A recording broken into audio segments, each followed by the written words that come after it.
good morning. Roadshow Trucker back at you with another great video. The good, bad, and ugly, my personal journey in trucking. Hey guys, hope y'all are doing well. It's been a couple weeks. I am doing fine. It's been busy. I spent a lot of time in Florida and kind of all over the place. Revenue has been top notch. I've been killing it there. So let's get right into it. I am in Kansas right now at a truck stop along I-70. I took my 10-hour break, and of course I don't have to be in Wichita to pick up until 8:30 tonight for drop and hook. I will be calling them to see if it's ready, because by all means, if I can get there early and get it, it will put me ahead of schedule and things will run just so much smoother. But yeah, I'm picking up in Wichita, and there's extra time on this load. You know, today is Saturday, and it don't have to be delivered to North Carolina until Tuesday, I think at noon. But I had requested to get routed through the terminal, Springfield, Missouri terminal, because my doctor had prescribed me a new medication that he wants me to start ASAP. So that's the main reason to go back there. The other reason is my mud flaps on my tractor got torn off, and I think I might have mentioned it on a previous video. I was at a customer, and this particular customer does not take care of their lot where the semis dock, and I'm trying to get backed into a dock, and there's big potholes, and everyone knows when you're backing, your mud flaps hit against your tire, and then it will pull on them and snap them right off. Well, it snapped both sides, so I'm not happy about that. I have to spend money. I actually been running for a couple weeks now without them, and that is a DOT violation if I was to get an inspection. So it's time to get it done, guys. And speaking of that, real quick, I'll tell you a little funny story. And I had told my fleet manager why I wanted to get rerouted back to the terminal, to get that taken care of and to get my medication. Well, I'm on my break last night, and the night dispatcher sends me a message. Are you going to get your mud flaps fixed? And I'm all confused, you know. I think, you know, Prime talks about this great relationship, and I think it needs to start with dispatchers. I really do. There's a way to approach people, and there's a way not to. Personally, if I was a fleet manager or a nighttime dispatcher, my message to that driver would be, hey, not sure if you're aware, but you're missing some mud flaps. You know, another driver had called in. They didn't want to wake you. They seen your curtains were closed. You know, not are you going to get your mud flaps fixed. But that's a whole new different story. I know my butt ain't gonna nosy around someone else's truck and pick every little thing out and call a fleet manager and try to get people in trouble. It's not gonna get me in trouble, trust me. But it just it hurts me a certain way. But we'll move on from that. Enough said on that. So, you know, anyways, and it's the perfect timing to get rerouted back to the terminal, right? There's a company picnic today. I won't be there until tomorrow, but I've heard that there are hundreds of Prime drivers there.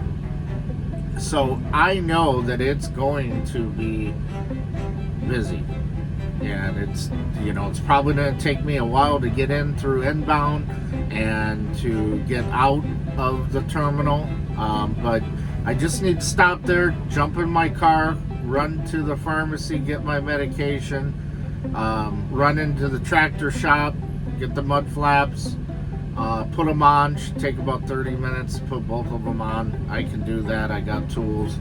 And then I'll be on my way to North Carolina. But yeah, it's been crazy busy. They've been sending me some good freight.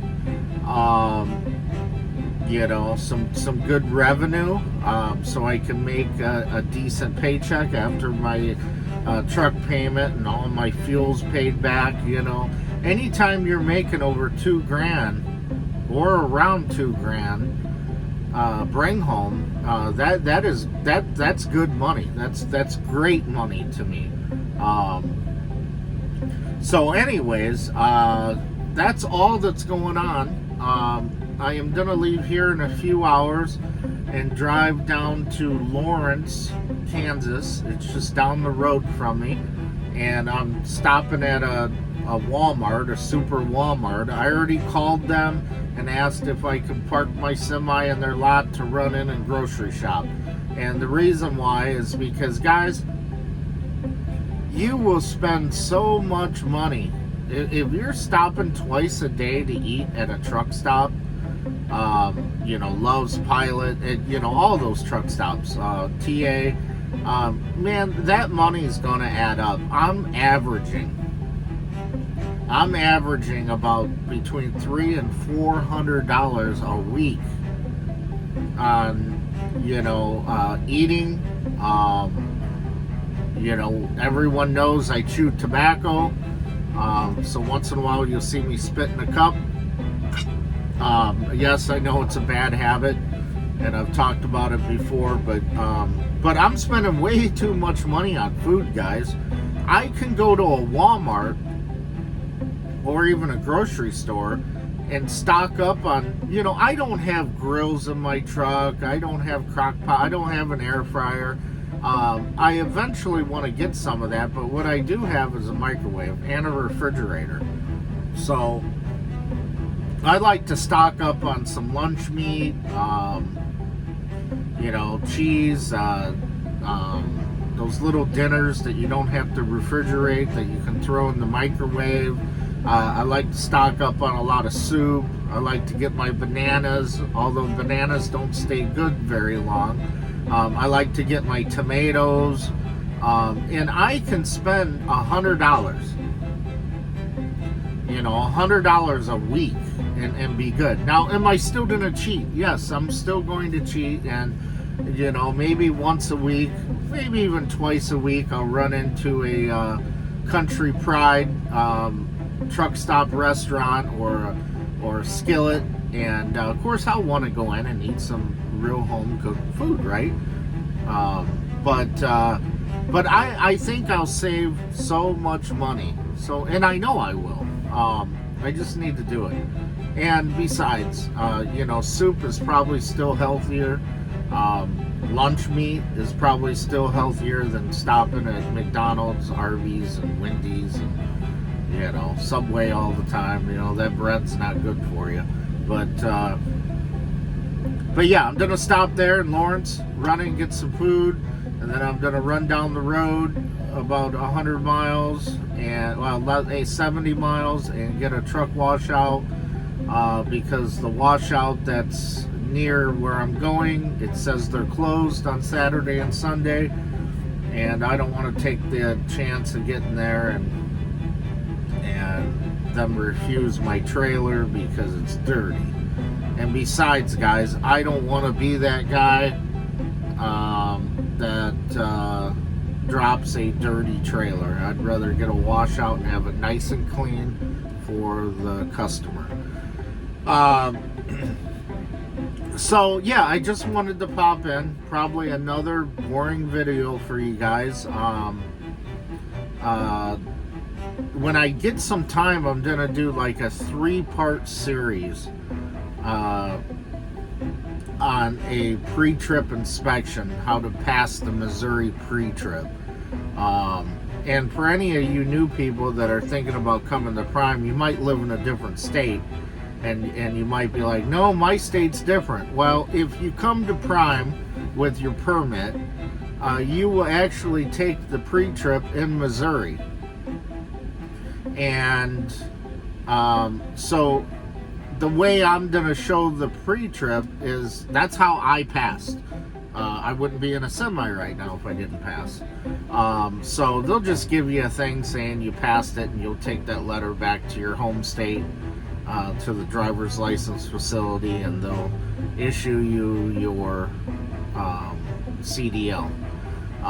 So it might be different in your state. Like, for instance, I'm from Illinois, and Illinois, I would have had to demonstrate more. I would have had to done more. I would have had to talk about more. I would have had to point more things out.